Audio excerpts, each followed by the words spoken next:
the issues affecting Asia's animals, and the stories of the people working on their behalf. We'll be taking you on a tour of what's been happening lately in the animal protection space around Asia and also bringing you updates from our huge network of animal protection organizations and our many working groups. Welcome to the Asia for Animals podcast. Today we have a special guest, one of our core member in AFA, Center for Orangutan Protection. We have Hardi and Indira. Hi Hardi, hi Indira. Hi. Thank you for joining us today. So, to begin today's podcast, Hardi, can you tell us a little bit about yourself, about Center for Orangutan Protection, a little bit about history about that? All right. I started to work with orangutan since 1998 in Leuser National Park in Sumatra as a field assistant there, and then I joined Borneo Orangutan Survival Foundation, and then I developed my own organization on 2007, March 1st. And can you tell us about the history of COP, why COP is established? Yeah, back in 2005, 2006, when I was work for the Borneo Orangutan Survival Foundation, in that year, in one year, me and my team rescued at least 250 orangutans alive. We do not put on the list of the orangutan that found dead or badly injured and then died. Yeah, it's 250 at least. It means that almost every 2 days, so we have to rescue orangutans from the fragmented forest or as an impact of the forest clearing to make way for the oil palm plantation. Then it is like, in my opinion, it's like mopping the wet floor while the tap's still leaking. So orangutan needs someone who can fix that leaking tap. So I decided, okay, I have to fight, to the companies who destroy the forest. Then I shared these ideas to my friends, and then fortunately I have 3 people, and then 5 people, and then we founded Center for Orangutan Protection. The purpose is to stop ongoing forest destruction and to prevent the further deforestation. That's the initial days at the COP. And Indira, maybe you can explain about yourself, your roles, and also tell us about a little bit COP works program. Okay, so I was joining COP as volunteer since 2015, but I work with COP since 2018. Formerly, I was the biologist, so I joined the monitoring team. So we monitor orangutan after the release in the protected forest. But currently, I was working as senior biologist and also as assistant director of COP. So my mainly job is I'm assist my director to manage the whole team in Sumatra, in Java, and also Borneo. And I also help with the funding, also reporting. I also heard that COP have several teams that focus on different goals. Maybe can you tell us a little bit about the teams, what they're doing? Okay, now we have about 9 teams in COP. It spread in Sumatra and also Borneo and also Java. But their job is different. So we have patrol team in West Sumatra and in North Sumatra and also in East Borneo. So the patrol team, their mainly job is to secure the orangutan habitat. And also we have the rescue team and also the rehabilitation team. Currently, we manage 2 rehabilitation center in North Sumatra and also in East Borneo. And then we also have the release team. So the job is to manage the release area and also to monitor the orangutan after release.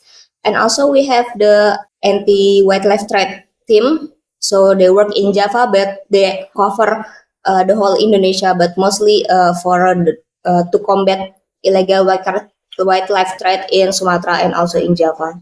So we can say that COP is working in Borneo and also in Sumatra, right?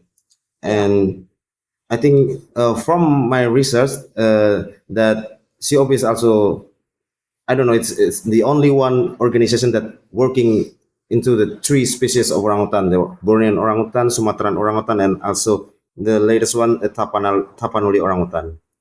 Yes. And maybe Hardi, can you tell us what's the latest condition of orangutan in Indonesia, the population, the threat, and other things? Well, it would be a very long story, right? Yes. Okay, we need a whole day and whole night. Okay, I will make it short now. Orangutans, the situation now from the latest population and habitat viability assessment from 2017 or 2019, I'm not quite remember. It is the population. It is quite decreasing, but also in the other side, the estimation of their number it is increasing because of the extended research or survey of the population. But in the area that already surveyed before, the number is decreasing because of the forest being converted into oil palm plantation, and also now they are facing coal mining. It's everywhere in East Borneo and also in the especially in Borneo and in Central Borneo. It is for oil palm plantation. Sorry, and then in West Borneo it is also for several problem there like logging and also oil palm plantation. But the good things is government's policy. It is quite, especially in the law enforcement and also their fast response. It's much increased. Yeah, I believe because of. I still remember last couple years ago, all of the orangutan rescue and everything is only done by the NGOs. But now every wildlife authority in the office, they also have their very own rescue team, and also even though it is not big one, but they also have they also run the small rescue center. It means that the wildlife authority take these things seriously. So we work hand in hand with them for something like a bigger or something like a need more further action. Then we can assist them. Like for example, the orangutan with certain condition like very bad body score conditions, or very thin, or very dire condition that need intensive care, so we can assist them. But mostly only for all of the orangutan in any condition, yeah, we still have to assist them. But in general, they work much professional than before. Okay, so we can say that our government, Indonesian government, is getting much better than before, right? So that the NGOs working together hand in hand with the government. But Indira, can you tell us a little bit some case that COP involved with the latest condition, with the threat, maybe some of the orangutan that you rescue, and then what's the condition, what COP does, something like that. Okay, we have a lot of cases with the orangutan that we rescue. So mostly in East Borneo, what we face is they still have orangutan as a pet, so illegal possession. Some of the orangutan is chained in the neck or in the stomach, and also we also face about human wildlife conflict. So orangutans came to the human settlement or to the plantation or to the mining, and then we have to rescue them because in the concession, so they are lack of food. So the orangutan that we rescue mostly with very bad condition like malnourished or severe diarrhea and so on. And also we still have the condition that the orangutan that we rescue, they have bullets in the body. So yeah, and for the orangutan that we rescue from the illegal possession, some of them are very young, so still a baby. So they already separate with their mother in a very young age. Okay, thank you. And I think few months ago, I saw in COP's social media that your team rescue orangutan, the mother with the baby, and I saw the picture really bad condition. Can you tell us about that case? Okay, so in orangutan, the female and male they have different behavior. So the male is for the male orangutan they are mostly explorer, but for the female orangutan they mostly settler. So they stay in the area where they are birthed. So for the female orangutan, when the habitat is degrade or they're facing habitat loss, they will trap in the like mining or concession or etc. So what we face in East Borneo sometimes we have female orangutan with baby in the very poor condition like malnourished, but they cannot go to the other forest because the female orangutan behavior is they are settler. So yeah, we several times rescue female orangutan with baby in the concession, and then we took them to our rehab center for treatment. So they have, so we return their health.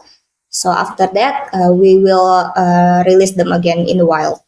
Oh, that's really great job from COP that they are lucky to face to meet COP in the wild, because without COP, what COP do is really helpful for the orangutan.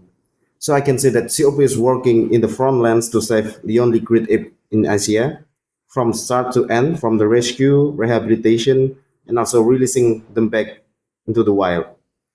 And maybe Hardy, can you tell us about what does orangutan rehabilitation look like? I heard there is also a school for the orangutan, a jungle school, right? What does it look like? Uh, it is actually like there are several activities there. The first thing is it is like a medical care for those who need medical care. It is including medication, like it is like take the body score condition back to normal again. And the second one is like training them to be a normal orangutans. I mean, normal is like a wild orangutan, so they can climb, they can live like orangutans, or nesting or finding natural food in the wild. And the third one, it is sanctuary. And the latest one we just added within this year is research. So we know that orangutan share the similar DNA with human, about 97.3% or something. I'm not quite remember. And then, so what orangutans, I mean, so any disease that orangutan suffer, it's also can be contagious to human as well. So that's why we take serious on this issue. Then we jump, to another step: rescue, rehab, and release, and then research.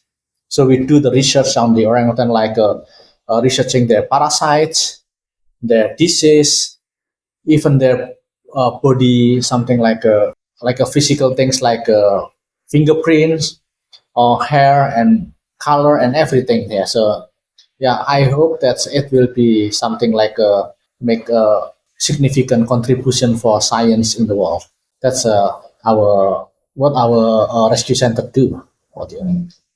Any addition maybe Maybe from Indira, you India? wanna add something? Oh yeah, for the jungle school, after we did all the medical checkup and the orangutan is in healthy condition, so we will put them in the jungle school or forest school. So it's like a habituation process for the orangutans that maybe formerly they live in the captivity of human and then never climb or swinging before, but in the jungle school we allow them to do their natural behavior, like they can climb, they can swinging from tree to trees, and also they can try forest fruits. So they also can perform the natural behavior like build a nest. So in the jungle school, just like we allow them to do their natural behavior, so it's like teaching them to be wild again and also adaptation with their natural habitat. Yeah, we know that the baby orangutan will stay with their mother until 7 years old. And how do your caregivers teach orangutan to survive when their own mother were gone too soon? Okay, that's what the main point of the jungle school. So we prepare the orangutan to be independent, so they can live without their mother and they can live with their own. So in the very first stage, if the orangutan is so young, we give them babysitter to take care of them, mostly about the nutrition because they need intense milk diet. So in the jungle school, we also have like junior and senior orangutan. So the senior one that so much smarter than the junior will teach their junior about like climbing or maybe searching for food in the forest. So yeah, even if they're without their mother, they can learn from the senior or the older orangutan to survive in the wild. Oh, that's really interesting. So there is like a level in the jungle school, right? It's like the human school. There is like a elementary and a junior and a senior Yes. high school. Yes. So what is the behavior that signals an orangutan might be ready to be returned into the wild? Okay, we have some parameters to measure if the orangutan is already wild or not. The first one is the daily activity, daily behavior. So the standard that we use is for foraging.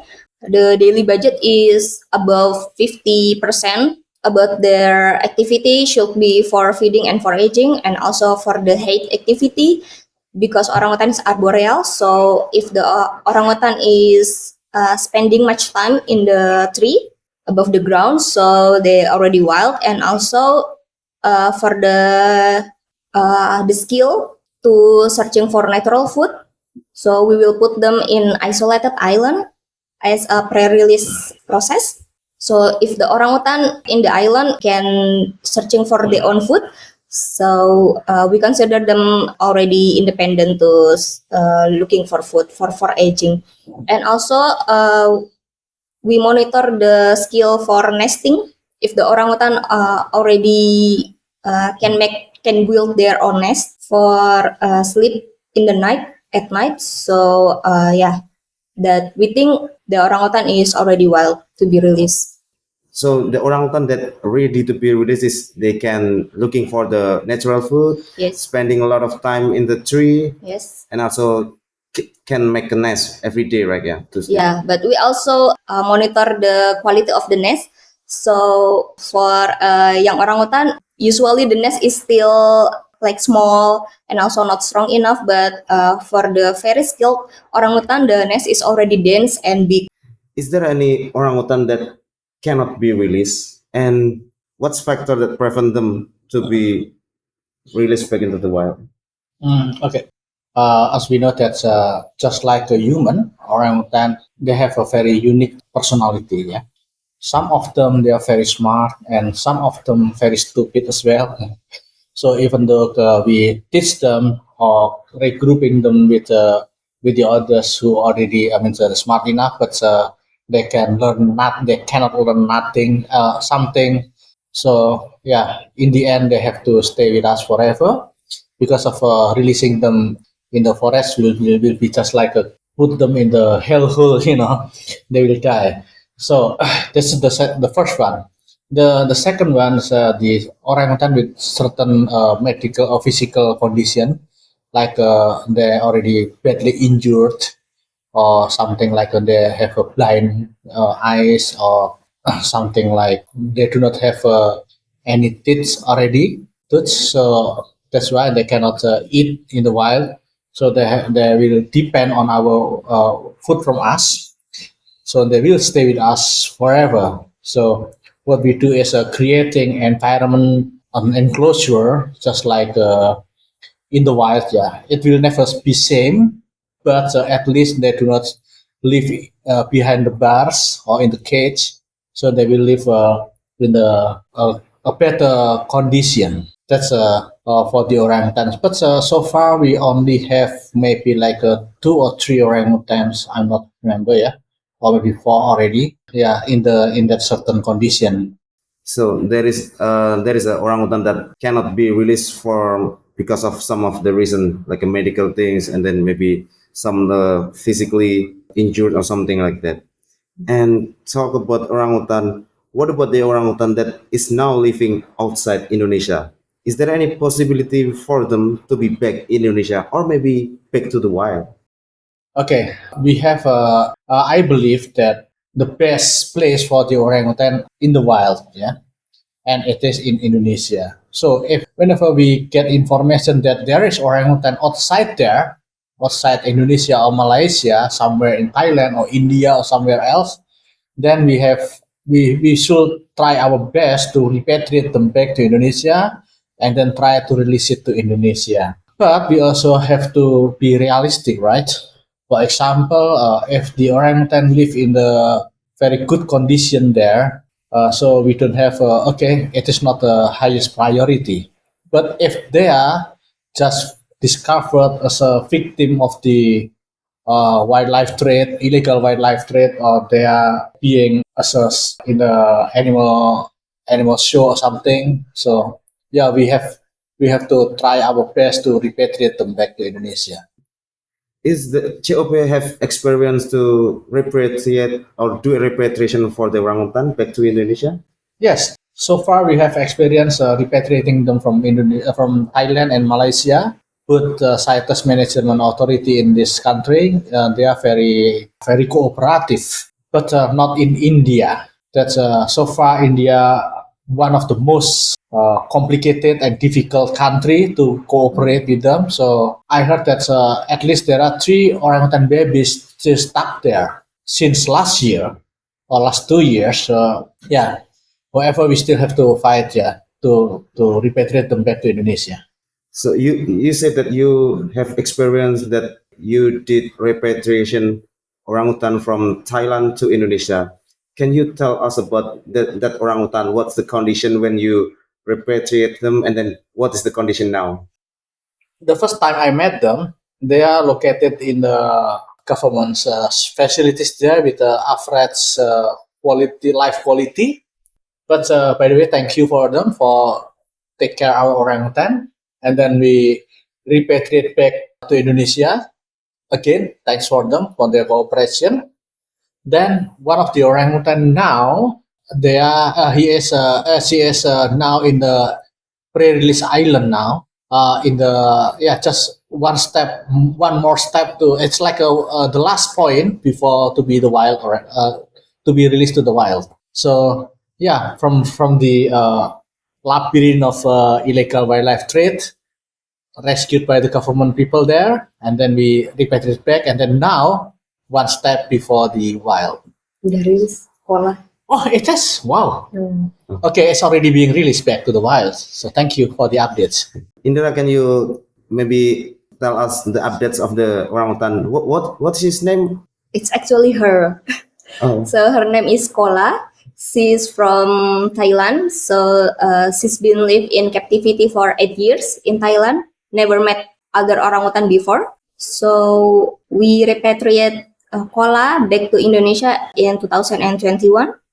And then we put Kola in our rehab center. And then she joined the forest school program for about 1 year.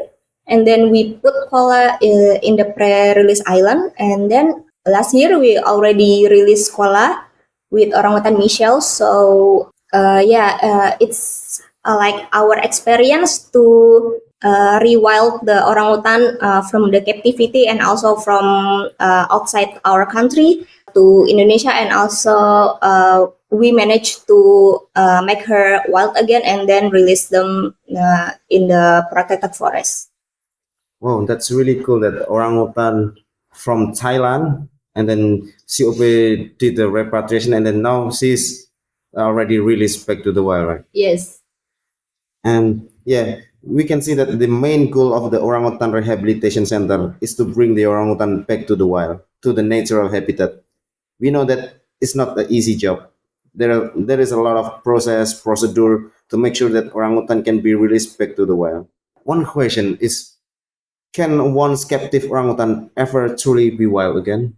Again, it is depend on the personality on the level of of the orangutans. Yeah. Some of them they are very genius, and some of them they are very stupid. It's quite difficult to adaptation or something.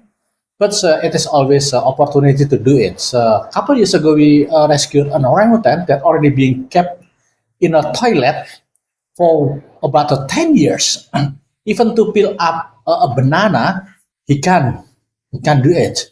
Then we have to teach him from A to Z, step by step.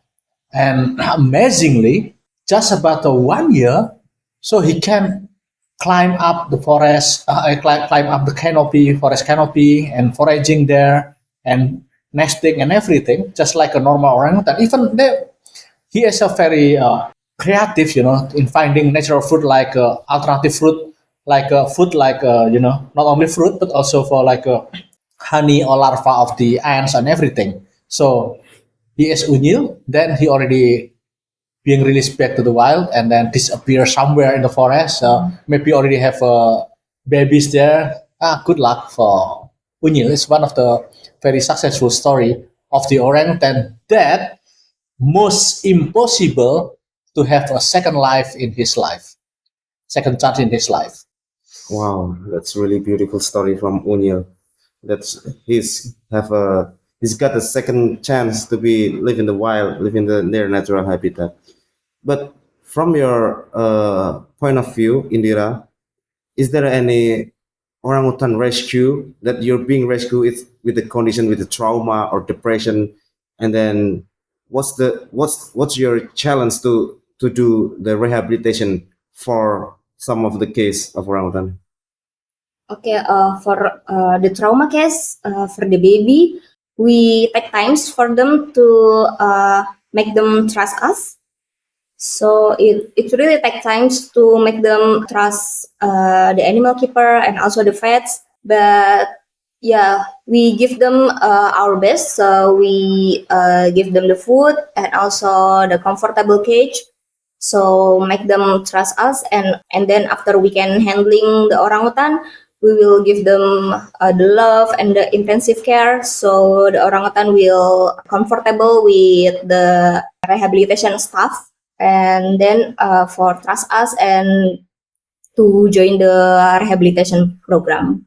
So you have said that you experience repatriation from outside of Indonesia, but we are living in Indonesia with a lot of island, a lot of place. But and I'm sure that there is some orangutan that live outside of the Borneo and Sumatra.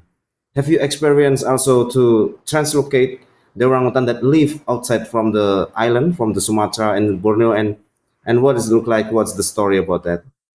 Okay, so we have a unique case. So we translocate two orangutans, mother and infant, from Java, from a rescue center in Java. So the mother name is Ucakwati. She is formerly living in the zoo. So the authorities rescue Uco and put her in the rescue center in Jogja, in Java Island. And then in the rescue center, Ucawati gave birth to her daughter. So we name her Mungil. So Mungil is spending her most life in the rescue center, and then in 2021 we translocate Ucawati and Mungil to our rescue rehabilitation center in East Borneo. And even if the Ucawati from the zoo and also Mungil was born in captivity in rescue center, we can manage to teach them to make them in the forest school and also in the rehabilitation program. And now both of them we already released back in the wild.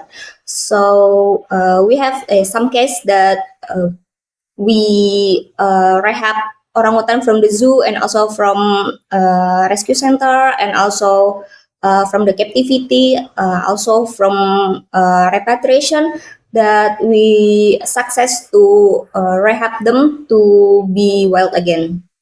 Oh, that's really great story. And when we talk about the wildlife conservation, orangutan conservation, we will also definitely talk about the education and awareness to other people.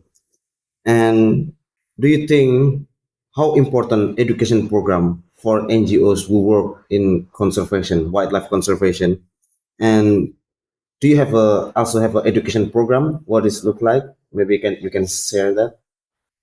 Okay, there are several things of the several kind of education program we run based on the audience, yeah, target group.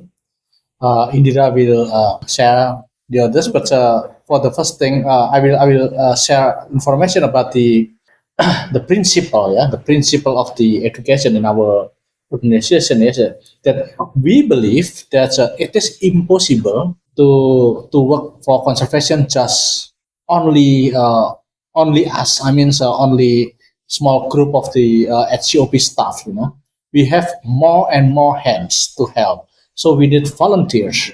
So we need skilled volunteers. So that's why we develop and run a COP school. It is like a training and indoctrination for the program for the new generation of animal activists.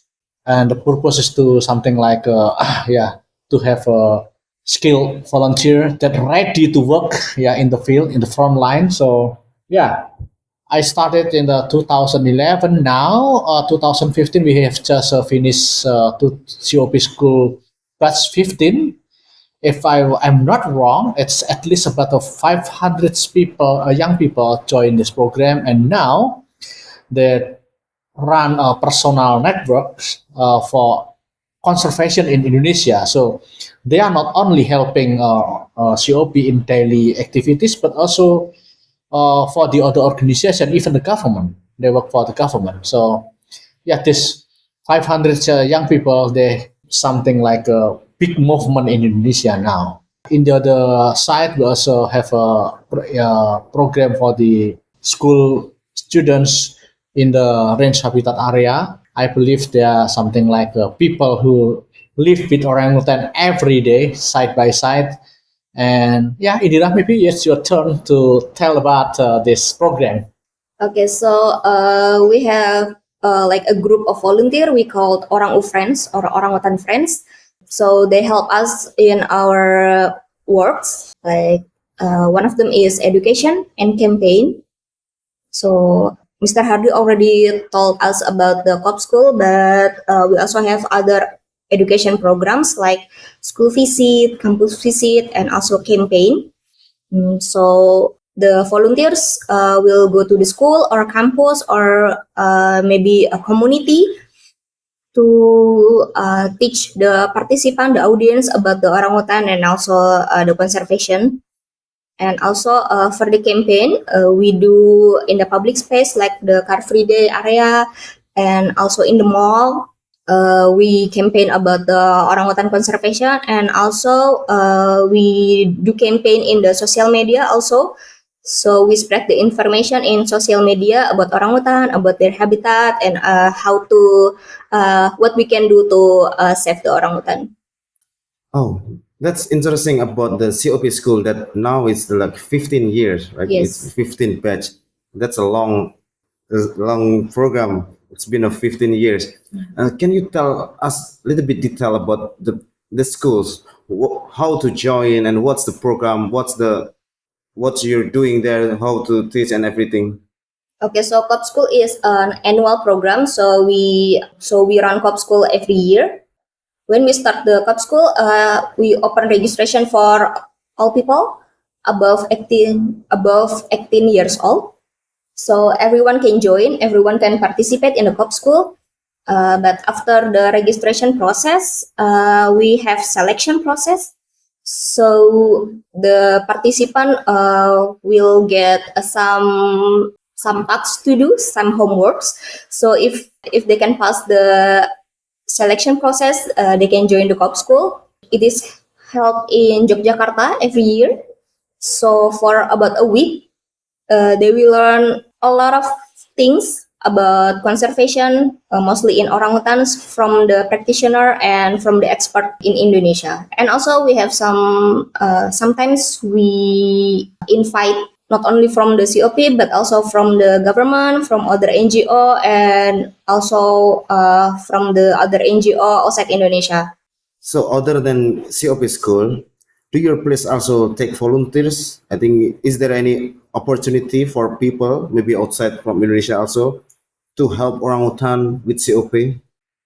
Yes, everyone can join the Orang Friends, like our volunteer group, not only from Indonesia, but also from other people from outside Indonesia also can join. So our volunteer can join as a volunteer maybe in our rehabilitation center and also in the education program and also maybe help us in the investigation in the wildlife market. Yeah, people can do whatever they do to help our work. Do you think education program is also the key part of the conservation? Without education, it is almost impossible to achieve the long-term goal of the conservation. I know it is not something like instant, target we can achieve. Yeah, it's long-term process. That's the one thing.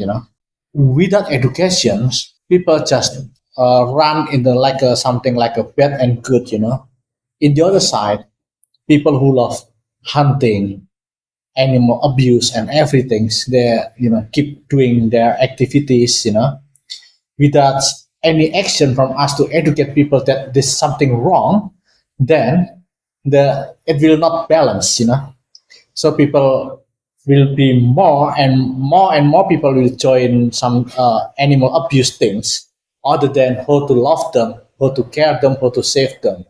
So yeah, it is maybe it is not something like short term, but it's like long term and maybe endless things to do in conservation. That's what I think. Yeah, my opinion.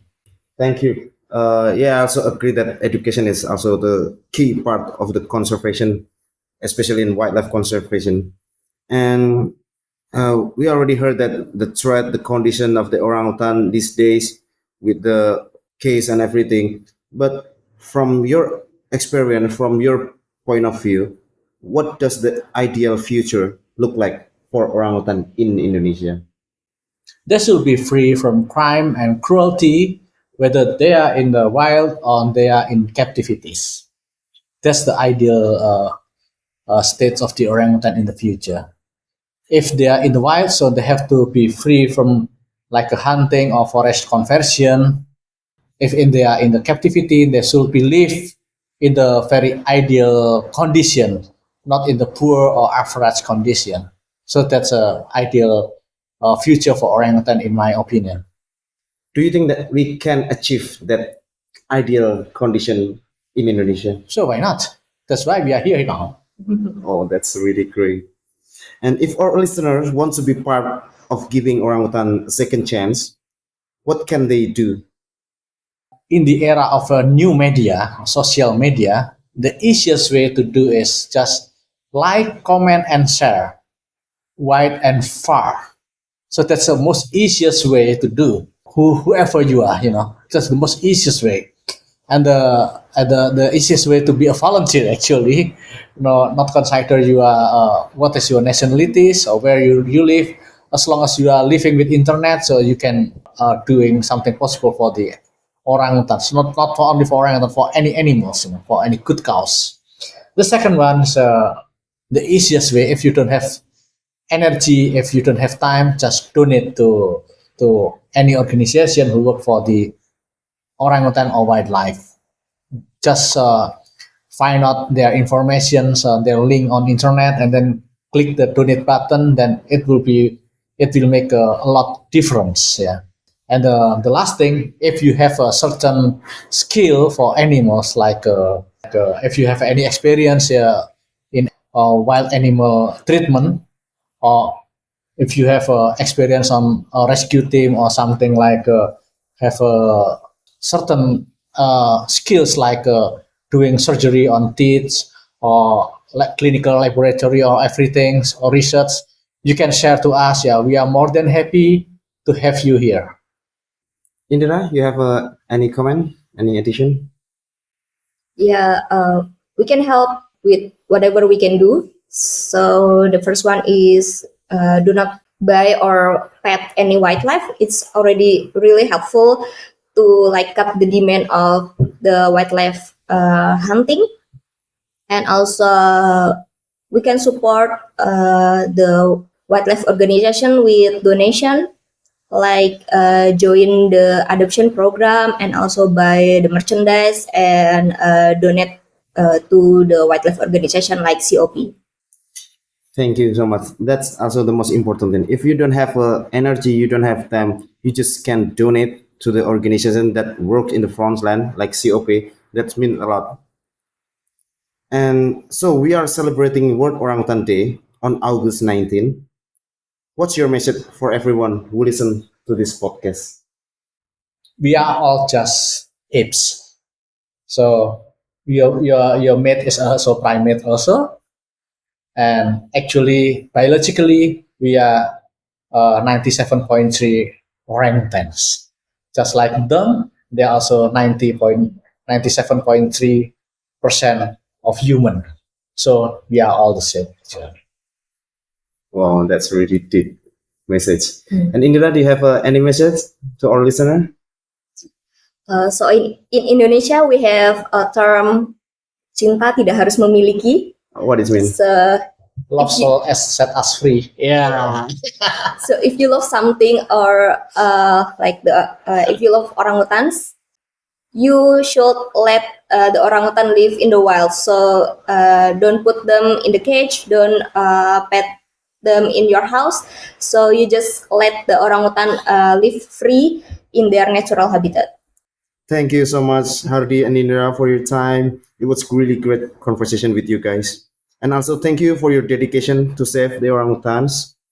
And see you on the next podcast. Bye. Bye. Thanks for listening. You can find everything you need to know about our work and connect with us at asiaforanimals.com. Tune in for the next episode.